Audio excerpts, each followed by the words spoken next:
ലോക്സഭാ തെരഞ്ഞെടുപ്പ് വ്യക്തികൾ തമ്മിലുള്ള പോരാട്ടമല്ല, രാഷ്ട്രീയ പ്രത്യയശാസ്ത്രങ്ങൾ തമ്മിലുള്ള പോരാട്ടമാണെന്ന് എറണാകുളത്തെ UDF സ്ഥാനാർത്ഥി ഹൈബി ഈഡൻ.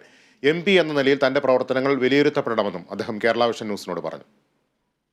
സ്ഥാനാർത്ഥികളെല്ലാം തന്നെ ഈ പ്രചാരണ പരിപാടികൾ സജീവമായി കഴിഞ്ഞിരിക്കുന്നു. എറണാകുളത്തെ UDFന്റെ സ്ഥാനാർത്ഥി നിലവിലെ MP ആയിട്ടുള്ള ഹൈബി ഈഡൻ പ്രചാരണ തിരക്കുകളിലാണ്. നമ്മൾ അദ്ദേഹത്തോടൊപ്പമാണ്. സ്ഥാനാർത്ഥി പ്രഖ്യാപനം കഴിഞ്ഞു. വളരെ വേഗം തന്നെ ഈ ഒരു പ്രചാരണ പരിപാടിയിലേക്ക് കടന്നു. നമ്മൾ ഇന്നലെ കണ്ടു, വെളുപ്പിന് 5 മണിക്കും 4 മണിക്കൊക്കെ വീട്ടിൽ നിന്ന് ഇറങ്ങുന്നു. പ്രചാരണം അങ്ങനെ കൊഴുപ്പിച്ച് എല്ലാവരെയും കണ്ട്. എങ്ങനെയാണ് ഇപ്പോൾ നമുക്കൊരു ട്രെൻഡ്? ഒരു പ്രതിസന്ധി ഈ തെരഞ്ഞെടുപ്പിലുള്ളത് MP എന്നുള്ള രീതിയിൽ ഉള്ള പ്രവർത്തനങ്ങൾ ഒരു ഭാഗത്ത് നടക്കുകയാണ്.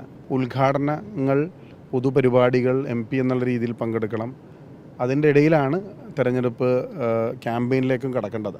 ഗുണം എന്ന് പറയുന്നത് പല വിഭാഗം, പല മണ്ഡലത്തിൻ്റെ ഭാഗങ്ങളിലുള്ള ആൾക്കാരെ വിവിധ ആളുകളുമായി സംവേദിക്കാനുള്ള ഒരു അവസരമാണ്. വലിയ വലിയ സമ്മേളനങ്ങളാണ് പലതും. മറ്റൊരു ദോഷം എന്ന് പറയുന്നത് ഒരു ഏരിയയിൽ കോൺസെൻട്രേറ്റ് ചെയ്ത് മുഴുവനുമായി നമ്മളുടെ പാർട്ടി സഹപ്രവർത്തകരെ ഒന്നും സംതൃപ്തിപ്പെടുത്തിക്കൊണ്ട് അത് കൊണ്ടുപോകാൻ സാധിക്കില്ല എന്നുള്ളതാണ്. പ്രചരണം അതിൻ്റെ ഏറ്റവും തീവ്രമായ ഘട്ടത്തിൽ തന്നെയാണ്. ഹൈബി എന്ന് പറയുന്ന ഒരാൾ ഒരിക്കലും എറണാകുളത്ത് അപരിചിതനായിട്ടുള്ള ഒരാളെന്നല്ല. ഇന്നലെ കഴിഞ്ഞ ദിവസം പ്രതിപക്ഷ നേതാവ് പറഞ്ഞ പോലെ എല്ലാ വീട്ടിലെയും അംഗമാണ് അങ്ങ്. ആ നിലയ്ക്കാണ് ഒരു പ്രതികരണം. അപ്പോൾ നമ്മളിപ്പോൾ ഈ ആളുകളെ നേരിട്ട് കണ്ട് വോട്ട് അഭ്യർത്ഥിക്കുന്ന ഘട്ടത്തിൽ അവരുടെയൊക്കെ ഒരു പ്രതികരണം എങ്ങനെയാണ്? ശരിക്കും പോയ സ്ഥലങ്ങളിലെല്ലാം വലിയ പോസിറ്റീവായിട്ടുള്ളൊരു റെസ്പോൺസാണ് ആളുകളിൽ നിന്ന് ലഭിക്കുന്നത്. അപ്പോൾ അത് തീർച്ചയായിട്ടും തെരഞ്ഞെടുപ്പിൽ പ്രതിഫലിക്കും. ജനങ്ങൾക്ക് വലിയ അസംതൃപ്തി പല വിഷയങ്ങളിലുമുണ്ട്. ഗവൺമെൻറ്റിനെതിരെയുള്ള വികാരമുണ്ട്. അതിപ്പോൾ ഒരു സ്ഥാനാർത്ഥിക്കും തടഞ്ഞു നിർത്താൻ പറ്റാത്ത ചില ട്രെൻഡുകളാണ്. ഞാൻ മനസ്സിലാക്കുന്നത് വ്യക്തമായ ആൻറ്റി ഇൻകംബൻസി ഈ രണ്ട് സർക്കാരുകൾക്കും എതിരെ ഉണ്ട്. പ്രത്യേകിച്ച് CAA നടപ്പാക്കി അങ്ങനെ കുറച്ച് കാര്യങ്ങളും കൂടി ഇതിൻ്റെ ഭാഗമായിട്ടുണ്ട് എന്നുള്ളതാണ്.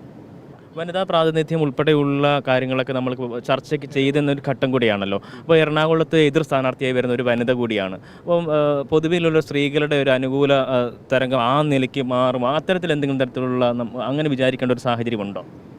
ഏജ് വ്യത്യാസമില്ലാതെ, ജെൻഡർ ഡിഫറൻസ് ഇല്ലാതെ, ഒരു ക്ലാസ് ഡിഫറൻസും ഇല്ലാതെ ക്രോസ് സെക്ഷൻ എറണാകുളത്ത് ഞാൻ ചെയ്ത തെരഞ്ഞെടുപ്പ് പ്രവർത്തനങ്ങളല്ല, ഞാൻ ചെയ്ത കഴിഞ്ഞ 5 വർഷം പാർലമെൻറ്റേറിയൻ എന്നുള്ള രീതിയിൽ ചെയ്ത പ്രൊജക്റ്റുകളും പാർലമെൻറ്റേറിയൻ എന്നുള്ള രീതിയിലും വികസന പ്രവർത്തനത്തിൽ ഞാൻ നടത്തിയ ഇടപെടലുകളും എല്ലാം ഈ കാലയളവിൽ ചർച്ചയാകുമെന്ന് കരുതുന്ന ഒരാളാണ് ഞാൻ. എൻ്റെ ഒരു പ്രോഗ്രസ് റിപ്പോർട്ട് കൂടി ജനങ്ങൾ മാർക്കിടാൻ പ്രയോജനപ്പെടുത്തുമെന്ന് ഞാൻ കരുതിയാണ്. സ്ഥാനാർത്ഥി പ്രഖ്യാപനം, അതിനുശേഷമുള്ള പ്രചാരണ പരിപാടികൾ, ഇതിലെല്ലാം ഒരു പടി മുന്നിൽ LDFന് വരാൻ സാധ്യത. ആദ്യ സ്ഥാനാർത്ഥി പ്രഖ്യാപനം നടത്തി, അതിനുശേഷം പ്രചാരണത്തിലേക്ക് വന്നു. അതൊക്കെ ഏത് തരത്തിൽ ഇലക്ഷനെ ബാധിക്കുന്നൊരു വിഷയമാണോ?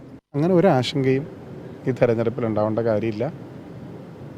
വ്യക്തമായ മേൽക്കൈയോടുകൂടി വികസനകാംക്ഷികളായിട്ടുള്ള എറണാകുളം നിയോജകമണ്ഡലത്തിലെ വോട്ടർമാർ UDFൻ്റെ സ്ഥാനാർത്ഥിയെ വിജയിപ്പിക്കും. എന്തായാലും ഒരു പൊളിറ്റിക്കൽ ഒരു ഫൈറ്റ് തന്നെ ആയിരിക്കും എന്ന കാര്യത്തിൽ തർക്കമില്ലല്ലോ. വ്യക്തികൾക്ക് ഈ തെരഞ്ഞെടുപ്പിൽ പ്രാധാന്യമില്ല. വ്യക്തികൾക്ക് ചില വോട്ട്, ഇത്ര നിശ്ചിത ശതമാനം വോട്ട് ക്യാപ്ചർ ചെയ്യാൻ പറ്റും, ഡിസൈഡ് ചെയ്യാൻ പറ്റും, സ്വാധീനിക്കാൻ പറ്റും.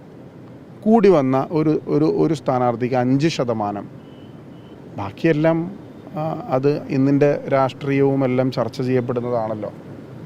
അപ്പോൾ അത് ഞങ്ങൾക്ക് അനുകൂലമായി മാറുമെന്ന് തന്നെയാണ് ഞങ്ങൾ കരുതുന്നത്. വളരെ നന്ദിയുണ്ട്. പ്രചാരണ തിരക്കുകളിൽ തന്നെയാണ് ഹൈബി ഈഡൻ ഉള്ളത്. തികഞ്ഞ വിജയപ്രതീക്ഷ തന്നെയാണ് പങ്കുവയ്ക്കുന്നത്. ക്യാമറ പേഴ്സൺ രഞ്ജിത്ത് മോഹനൊപ്പം എബി ജോ തോമസ്, കേരള വിഷൻ ന്യൂസ്, കൊച്ചി.